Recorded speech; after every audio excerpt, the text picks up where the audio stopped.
Some mornings arrive not with noise, but with a certain heaviness, a quiet reminder that even the smallest choices we make carry the weight of who we are becoming. In the rush of our modern days, the notifications, the decisions, the moments when pride whispers louder than wisdom, we often find ourselves standing between two invitations, one simple, one shining, each tugging at our attention for very different reasons. And in that gentle tension, in that tiny space where desire and duty meet, the heart reveals itself. This story opens in such a moment. Far from the cities we know, but close to the struggles we recognize, a revered monk, the Sayadaw, walked softly through the town of Mumine. His presence brought a stillness to the people, the kind that eases tired thoughts. One morning, as he was receiving visitors, a man approached him, a laborer from a sawmill. His clothes were worn, his voice humble, yet his sincerity was unmistakable. Bowing low, he invited the Sayadaw to take alms food at his small cottage the next day. The monk, honoring the tradition of accepting the first invitation, agreed. Moments later, an entirely different figure appeared, a wealthy timber merchant surrounded by servants, dressed with the ease and shine of someone used to admiration with a polished smile. He too invited the Sayadaw for alms food, this time to a grand new brick house. The laborer protested softly, the merchant's eyes hardened, and in that rising tension before words became wounds, the Sayadaw raised a calming hand and explained the rule of his order, a rule that protected humility, truth, and fairness. With that, the morning settled, but the lesson waiting ahead had only just begun. When dawn arrived, it carried with it a quiet challenge. It was a religious day, and the Sayadaw remained seated in patient stillness, expecting that someone, as was customary, would come to the monastery to offer alms. He did not go on his usual round through the village, but the minutes stretched on empty. No footsteps, no bowls of food, not even the simplest offering of rice.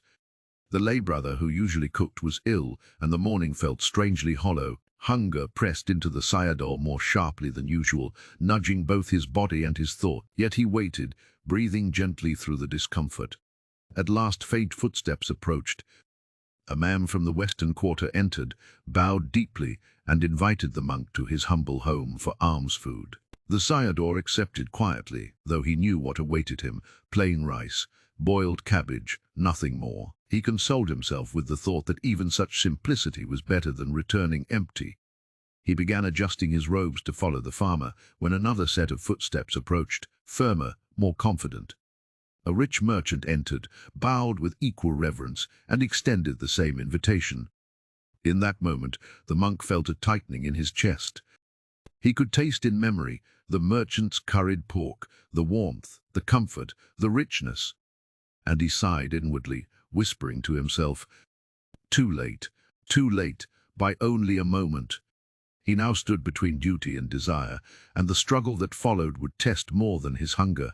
The Sayadaw stood between the two men, each waiting, each hopeful in his own way. The poor farmer from the west offered only what he had: simple rice, boiled cabbage, the food of a life shaped by labor. The wealthy merchant from the east offered richness and warmth, curried pork that the Sayadaw remembered with more fondness than he cared to admit. In that narrow space between them, the monk felt a quiet storm within. Not anger, not confusion, but an uncomfortable honesty, the awareness of how easily the mind can lean toward comfort, even while the heart clings to integrity. He looked at the two villagers, their hands clasped respectfully after worshipping him, unaware of the conflict rising in their teacher's chest. Here stood the life of discipline. Here stood the pull of desire, side by side. And then softly, almost like a candle flickering in a draught, an idea came to him. A way, he thought, to honor the rules, to keep the appearance of fairness, and yet still be carried toward the richer meal he secretly longed for. He turned to them with calm authority and said, "You both have invited me for breakfast, yet I can only go to one house. So I ask this. Merchant, take my right hand. Farmer, take my left. Pull me from opposite sides, and whichever direction I am drawn toward, that shall be the place I go."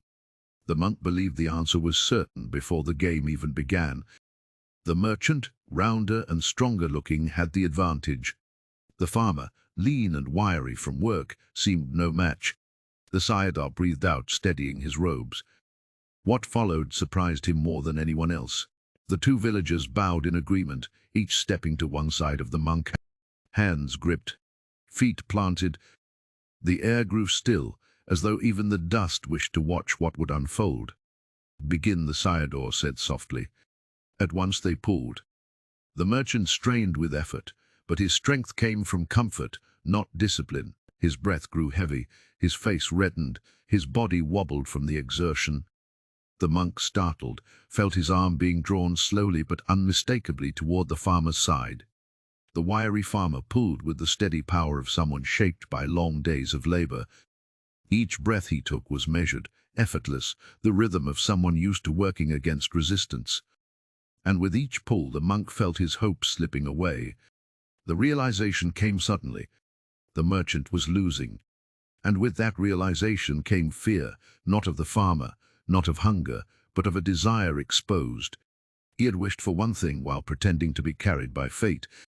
In a single desperate moment, the Sayadaw lifted his foot and struck the farmer's shin. A gasp escaped the man's throat. Pain shot through his leg. His grip loosened from shock and injury. The monk and the merchant toppled together in an awkward heap, robes and limbs collapsing onto the floor with a loud thud. The farmer, balancing on one leg, hurt and indignant, looked at them both with a mixture of disbelief and wounded pride. And then, from somewhere deep in his frustration, he burst into a sharp, rhythmic chant.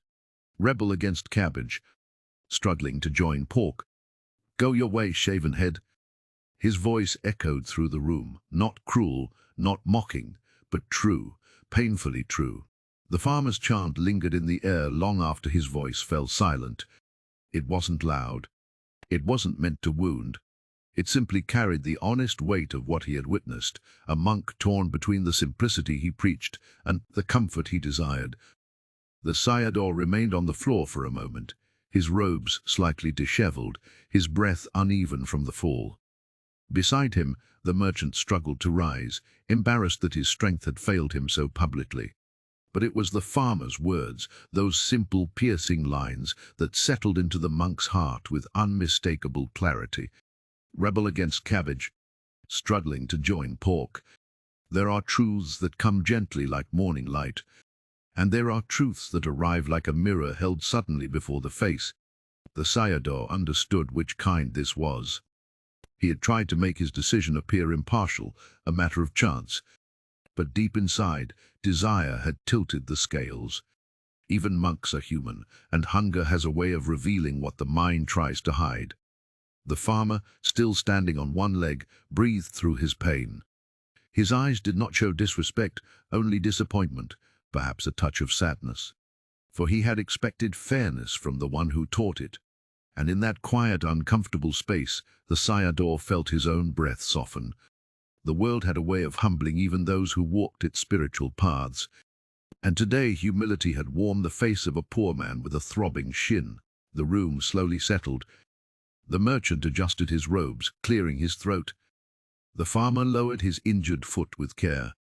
And the Sayadaw, rising gently, felt the full weight of the morning, not the fall, not the hunger, but the truth laid bare before him. He said nothing for a long while. Sometimes silence is the only vessel capable of holding a lesson without spilling it. Sometimes stillness is the only language the heart can understand. The monk looked at both men, one poor, one wealthy, and saw with unclouded vision the subtleties of his own mind reflected in their actions. He had been swayed not by spiritual wisdom, but by the memory of a richer taste. And the farmer's chant, though simple, had revealed the softness in his discipline. He bowed his head slightly, not as an apology spoken aloud, but as an inward acknowledgement of the lesson he had just received. The two villagers stepped back respectfully, unaware of the transformation occurring quietly in the monk's heart. Hunger still lingered, but something deeper had been fed, a truth, a clarity, a renewed humility. And in that fragile stillness, the morning breathed again. If this story rested gently in you, if it stirred a small recognition of your own moments of conflict, those times when desire whispered louder than discipline, Then let the quiet lesson of this morning walk with you for a while. May it remind you that humility grows not from perfection, but from the courage to see ourselves clearly. If this reflection brought you a moment of calm, a pause in the noise, or a breath of honesty you needed today, you are welcome to linger here, to return whenever the world becomes too loud.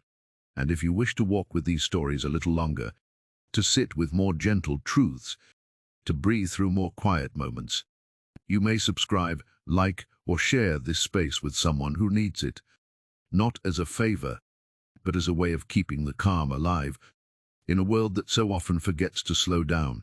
Whenever you are ready, come back. There will always be another story waiting for you.